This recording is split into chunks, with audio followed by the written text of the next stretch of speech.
The Flash. This is my spoiler review. I have a review up on my blog, soundedbettermyhead.com. Shouldn't be any real spoilers on there, unless you haven't seen any trailers and you don't know, like, certain characters are showing up that are, like, on all the posters and everything, like, certain Batman characters. I actually ended up giving this movie a 2.5 out of 5. There was a ton of hype going into this. I was hearing people calling it one of the greatest superhero movies ever made.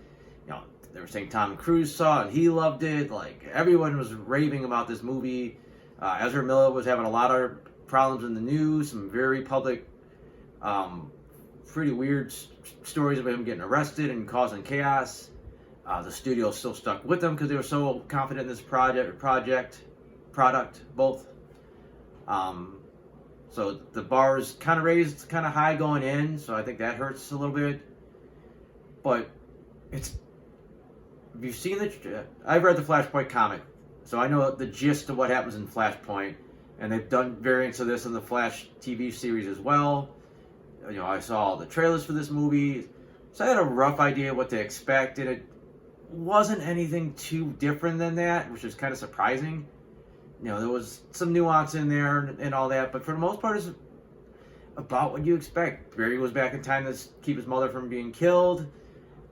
He creates a new timeline where the superhero landscape is different, and he ultimately has to go back in time and allow things to play out the way they originally did to get things back to normal, and it doesn't ever quite get back to normal. That was the gist of the comic book series. That was the gist of the Flash TV series, which did it on a much smaller scale, and we're doing it here. The first action sequence was okay. Thought the Batman stuff, part of it was fine, just typical Batman stuff, wasn't anything groundbreaking, the motorcycle chase. I was surprised how goofy they went with the Flash stuff, with the babies and the knives and the acid flying at the falling babies. I know it was intentionally over the top goofy, but I was just not expecting that. The CG in the sequence looked pretty weak. Like, not just the babies, but the CG dog looked really bad as well. But it was fine. It kind of set the tone for what the movie was going to be. I'm glad they had Wonder Woman still in it. There was a rumor that her cameo got cut. They did the gag, which has been done a lot of times with the Magic Lasso and people saying embarrassing stuff. Which, again, it's weird seeing the goofier version of Batman like that, but it's kind of been done in canon already, so it's fine. Then obviously you go to the Barry go back in time sequence. I didn't really care for the time travel effect. You know, basically Barry gets to this weird point where he's running like literally in like a bubble. It looked like he was maybe trying to kind of look like the cosmic treadmill in a way, where he's running in place, and then they did this weird thing where like you could see time all around him, but it's like showing different points in time. It's like these weird kind of glossy CG like characters. Like, I guess it was supposed to be intentionally not look real, but it just looked too close to being real to make it look like it was bad. I don't know, it was hard to describe it. I know what they were going for. I don't think it really worked.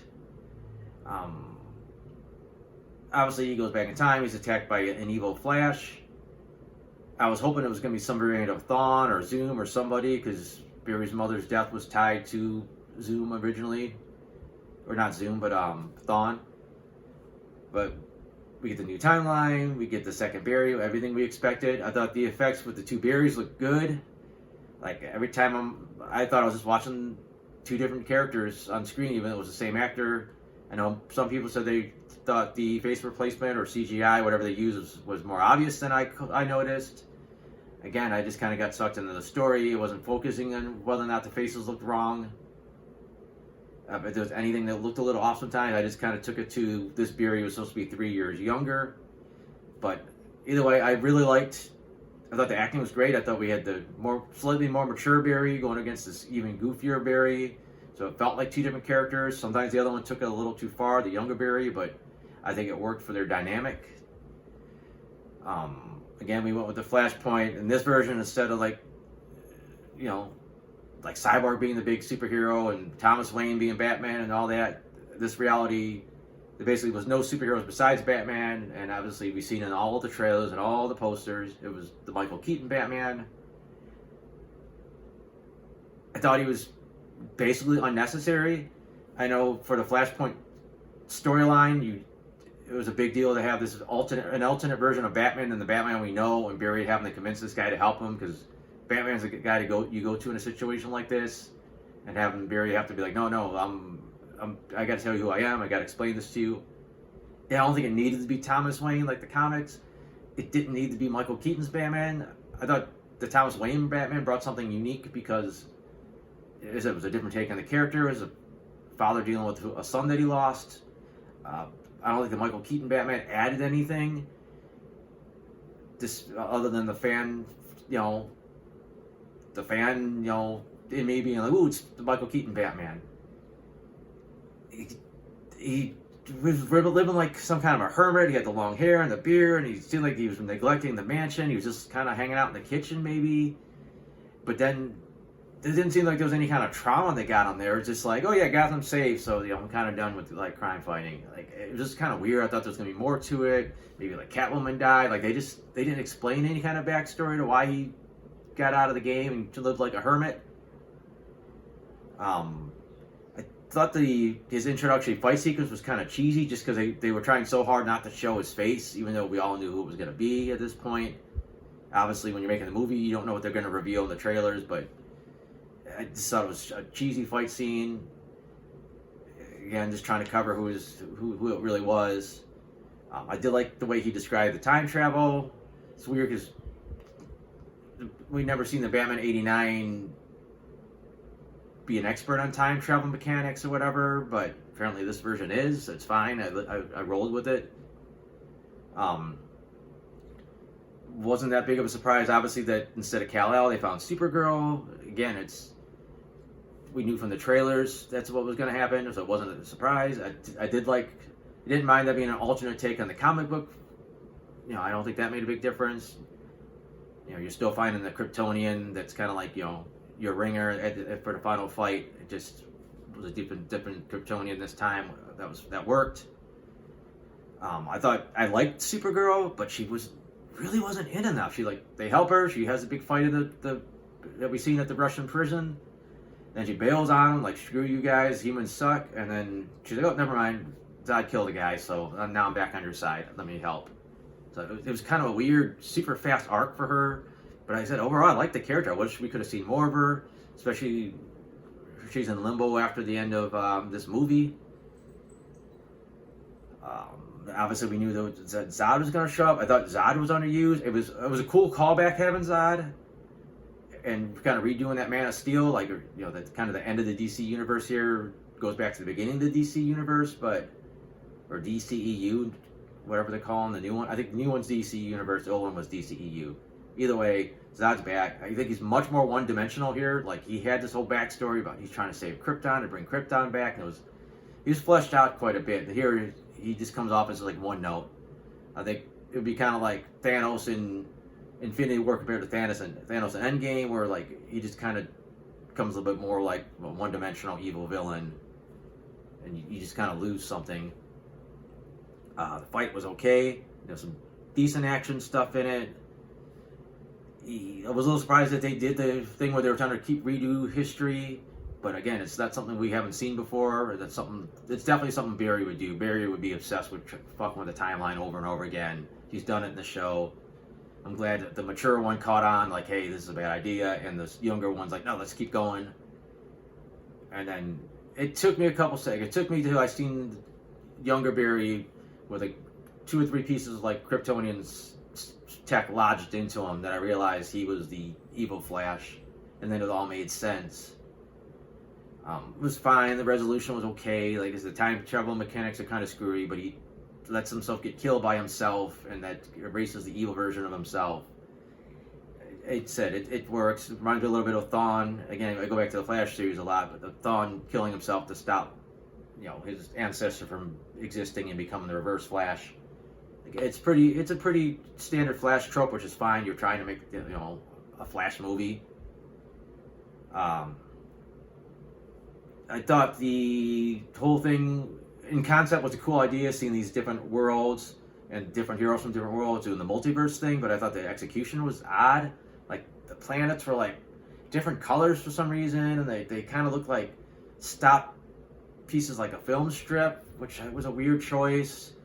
And like the CG looked kind of wonky. Like, I know they're trying to recreate like Adam West and, you know, some of these characters that in the George Reeves Superman.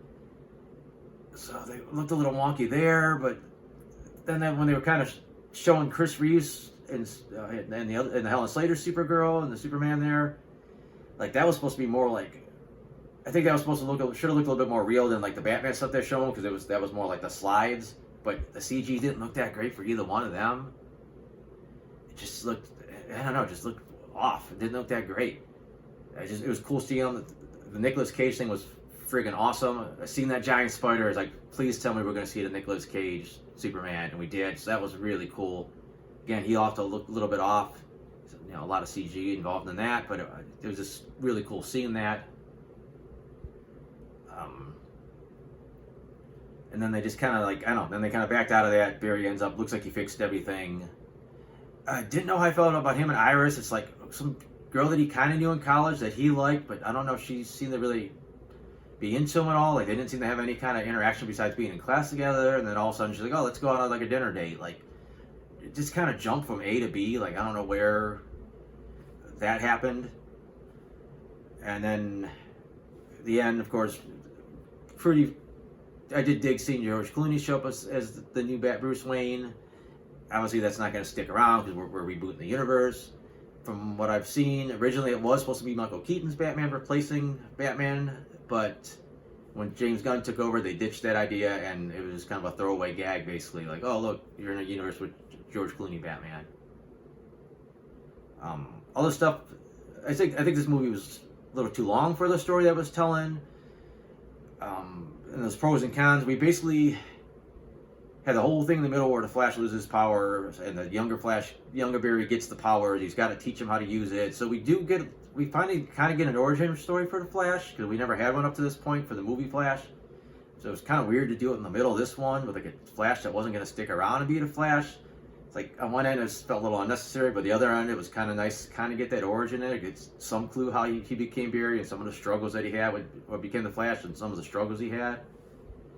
One thing that really did work about this movie was the emotional stuff. You know, that was the crux of this film. Is he wants to save his mom, get his dad out of jail, and the interaction with Barry and his mom and all this stuff was phenomenally done. It was great acting by Ezra. You know, his goodbye at the grocery store with his mom was really well done, really well sold. You know, can't say too much else about it. Just said it was just well done. It's like it kind of has to happen. That's the way it always happens in multiple times in the comics and even in the TV show. It's an event that has to happen, and the hero has to like sacrifice their happiness for like the greater good. But I thought it was really well done. And post-credit scene was garbage, to be honest. It was not worth sticking around for at all. Like, it was cool having the Aquaman cameo, but really didn't add anything at all. Like, I wish we would have pointed towards the next film or what the future held for this new DC universe. That would have been cool, but it was just like, whatever. I don't even know if he was in the same universe or what. I don't know. It was completely irrelevant, and it wasn't that funny or cool or anything. But I think that's the bulk of what I want to say. There could be more I could go on about, but like I said, the movie was just okay. I thought it was going to be better. I just thought that I don't think the action was that great. I thought the CGI was, subpar, which kind of ruined a lot of stuff. I thought just a lot of it felt unnecessary, or it just kept going and going when they could have cut down it back a bit. Sometimes I thought the humor was a little too much. I know that's what they were going for, but it was too much at times. I thought, like I said, the Keaton Batman was ultimately unnecessary for the story. They could have did something more with it than they did. I would have liked to see more of Supergirl. But like I said, that's about it. I got, like I said, the spoiler-free version of this review. I have some other reviews. I got comic strips. I got all that stuff at soundedbettermyhead.com. If you want to go check that out, that's cool. But thanks for watching.